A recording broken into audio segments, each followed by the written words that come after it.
Hello, and welcome to day 8. We're working on this game development process. So coming along, it is Saturday today. I woke up early, put in about 4 hours. This is going on to 5 hours on the game this morning, and I'm going to take the afternoon to visit some family and then go see UFC tonight. So this is about all I'm going to do today on day 8, but I did get it quite a bit done. So last time we had the map, I've updated the map sprites for the most part. I redid all the collisions just to make it a little tighter. And then I also worked on fixing the shadows. So the character walks over top of the shadows now. And when they walk behind trees, it goes a little bit transparent. Or any object that sort of sticks up, it'll go a bit transparent. So let's just go in here and preview what I did there. So I have the walking. I have the collision on these objects like rocks and this barrel here. I have the tree. You can sort of see, that might not be a good example, but Rem here behind the tree. Hopefully the video will pick it up, but you can sort of see the shadow of him behind the tree there. And then if we come up here, I'll just go through that cutscene trigger. You can see now I'm walking over the shadows completely. The shadows are not messing with, or not falling on top of me. Which I guess you could do but I'm thinking of a different way of doing the lighting, so the shadows is going to be handled a different way. But for here, this plain old shadow, I don't want to have that cast onto Rem at all, the character. So anyways, that's that. I did run into a couple little bugs. I had that tree moved up higher, and the character got stuck. Sometimes it gets stuck here like this, see? So, but then other times you can walk right through. So there is something a little fishy there with the physics. You sort of have to hit that perfectly. And see, I didn't do it there. So maybe I have to just keep an eye on either having things spaced out enough or make them really tight so you can't go through it all. So one of the two. Anything in this range is sort of tricky. You could go through fine there, and then see I stuttered a little bit there just because it wasn't working perfectly. So something I have to keep in mind when laying out these maps. But for the most part, everything's looking great, and I love the tree effect. It's really awesome. All right, so that's what I did with the map side of things, visuals. The next thing I did was work on the database for the cutscenes and the dialogue. So instead of buying, you can buy some assets that'll help with dialogue, but they're not really made for what I want to do, so it's not really a good option. The other option is doing files like XML, JSON, or text files that we write all the dialogue in and then bring it in into a parser, and the parser figures out what we want to do with it. So that's one option, but if you do a really complicated dialogue system like the one I want to do, the way you write the text file becomes very complicated. You need a lot of little items and objects and settings and booleans in there. And then it gets really hard for the actual end user to use it, like Joseph writing the script. If you were to use it, or another person wanting to mod the game if they wanted to write a little script, it gets very, very complicated. So I thought I'm not going to do it that way because it doesn't really help me at all. And at the end of the day, it's probably not going to help the end user that's like not a programmer. So what I'm going to do is just build it into my own little database. I'm going to build my own utility function, like a little piece of software inside Unity that's going to manage my dialogue and cutscenes. So I started working on that today. And so what I did, I first created a database. I'll jump in here. So I created this database that simply has a list of cutscenes. That's all it's in charge for. So I'm breaking this out into layers. I'm going to have a layer of all the cutscenes, and then you can dive into that. And a cutscene will have its own data model where it has all the dialogue. So it's going to be multi-layered. So the cutscene list is here, and that is made up of cutscene data. So that list is cutscene data, which looks like this. So the cutscene data has a name, a cutscene name, and that's a location. So I created a enum. I don't like having strings where people can type things in, especially myself, because I'll make spelling mistakes or just not spell things the same in two different spots. So what I did was I came over and I created an enum. I've done this before with the items. And you just set like a default none, and then what you do is you say the locations. So in my case, the cutscene names. So Rem Shop Intro, Rem House Intro, and then you can have like Rem Shop Scene 2 or whatever actual name you want to do. And then I also assign it an ID.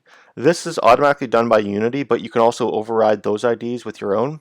So I have a reset from 0 for the none, and then 100 for the Rem Shop intro, and then 200 for Rem House intro. And what that does is it allows me to group these things. So all the shops, I can put 100 different shop cutscenes in this little group, because it'll go from, the next number will be 101, 102, 103, all the way up to 200, and then rem house intro starts with the ID 200. And then anything in the rem house will be 201, 202, 203, 204. And then the next one I'll do like castle adventure will be ID 300. And any cutscenes in the castle will be, that type of idea. I don't know the other scenes right now. So that's where I got the name from. So that's where this comes from. It just populates a name for the cutscene. And then in here, I do another list. So I'm going to create another level of my database is going to be a list of dialogue. So this is called the dialogue list. And I just put that down here is how the actual structure of the dialogue is. So the dialogue will have a dialogue ID to identify the dialogue. And it'll have a character name, character icon, and some text. And then I'll also have another list, so another level of data down here of choices. So I can come down here and say the choices will have some text, and then I'll also have a next dialogue ID, and that way I can reference another piece of dialogue, and I can skip back and forth through the dialogue using this dialogue ID. So that's the most basic way of doing this.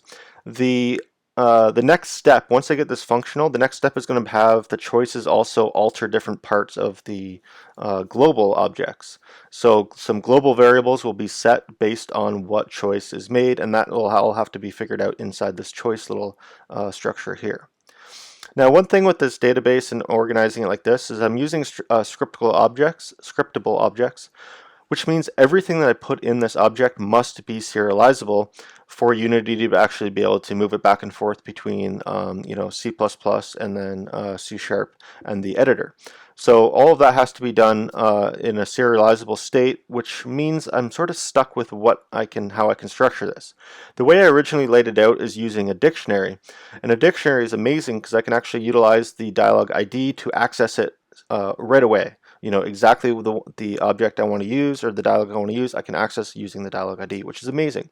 But the problem is in Unity right now, you cannot serialize the generic dictionaries, so I can't use it. Now there are different scripts I found that would do it for me. If I included the script, I could then include a serializable dictionary.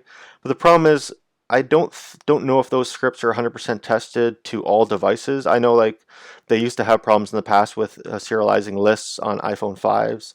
So it's like you could implement this thing that works right now, and then the game goes to a certain device and it just doesn't work anymore. So I'd rather have really strict testable or tested code that most likely Unity has built into the system, because I know it's going to work on the different application on the different devices, because they would have tested it thoroughly before they implement it into Unity. And this is probably why they haven't implemented it themselves, is because there are some little situations, some edge cases that just doesn't work in. So I'm just going to follow along with the way that they did it. The problem is I have to do everything a little bit brute force. Like the algorithm is just the longest possible algorithm. In order to find something, I go through a list and I loop through every item in the list. So if I have an items list that's like 1,000 items, it's got to loop through everything until it finds what it needs. So if it's the last item on the list, it's a terrible algorithm to go through. But it's what I have to do to organize this data using the serializable aspect of scriptable objects. Anyways, it's a lot of code talk, but essentially that's how that's all laid out. So what I did from there, though, is really cool, is in order to make this work, I started working on some editor scripts, these things. So editor scripts are ways that you can manipulate the actual Unity editor. So if I come into here, I have my Unity editor here. I can do some things like this. In Era, I can generate databases. Right? I can create an item database or a cutscene database. I also have another option here where I can create an asset.